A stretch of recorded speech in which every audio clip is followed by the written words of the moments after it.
Assalamu alaikum everyone. Today's topic is pyruvate kinase deficiency. It is autosomal recessive disorder due to defect in PKLR gene leading to pyruvate kinase deficiency and causing hemolysis. इसमें क्या होता है कि phosphoenol pyruvate जब convert होता है pyruvate में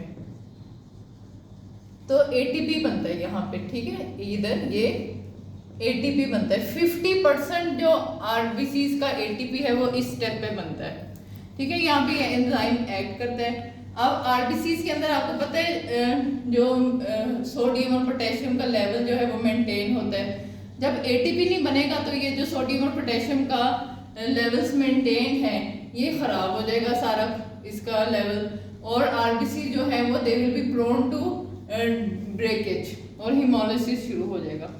So it was discovered in 1961 by Valentine और फॉस्फेनोल पायरोवेट से पायरोवेट जो बनता है उस स्टेप पे ये एक्ट करता है और म्यूटेशन होती है PKLR जीन पे ऑन क्रोमोसोम 1q21 पे।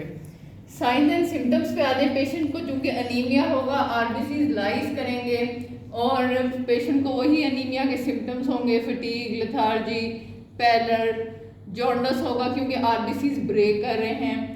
डिलेड ग्रोथ होगी क्योंकि न्यूट्रिएंट्स नहीं सेल्स को पहुंच पा रही, क्योंकि ऑक्सीजन नहीं आरबीसीज नहीं ठीक ब्लड में।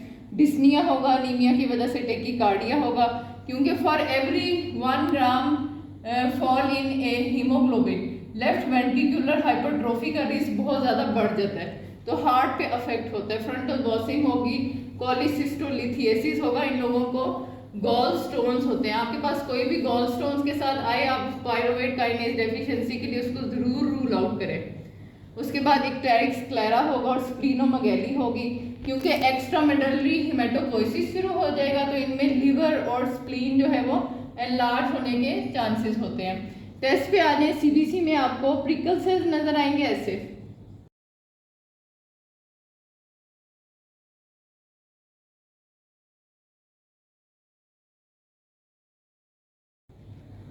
या एकाइनोसाइट्स आप बोलते हैं, और एनआरबीसी आरबीसी के अंदर आपको न्यूक्लियस नजर आएगा।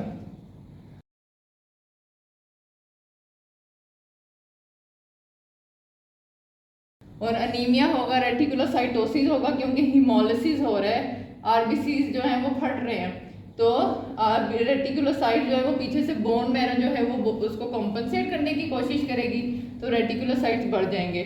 डायरेक्ट एंजाइम ऐसे हम कराते हैं, बिलीरुबिन बढ़ जाता है, आयरन स्टोर्स भी बढ़ जाते हैं क्योंकि मुसलसल आरबीसीज बन रहे हैं और लाइस हो रहे हैं। पीसीआर कराएंगे, एलडीएच बढ़ जाएगा, हेप्टोग्लोबिन कम होगा।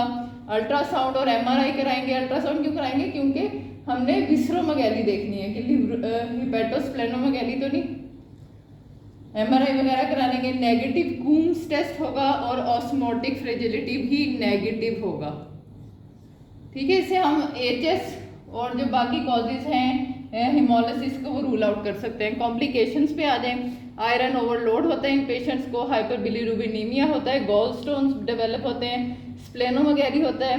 मैनेजमेंट में हम फोटोथेरेपी कर देते हैं क्योंकि बिलीरुबिन रेस्ड है। मिटापिवेट देंगे, एक्सचेंज ट्रांसफ्यूजन करेंगे, सैलिसाइलेट्स नहीं देने होते, स्प्लीनेक्टमी मोस्टली हम करते हैं, जीन थेरेपी करते हैं। लोरिक एसिड और B12 जो है वो हम पेशेंट को देंगे, स्टेम सेल ट्रांसप्लांट कर सकते हैं, और कॉन्टैक्ट स्पोर्ट से पेशेंट को हमने बचाना होता है। So this was pyruvate kinase deficiency.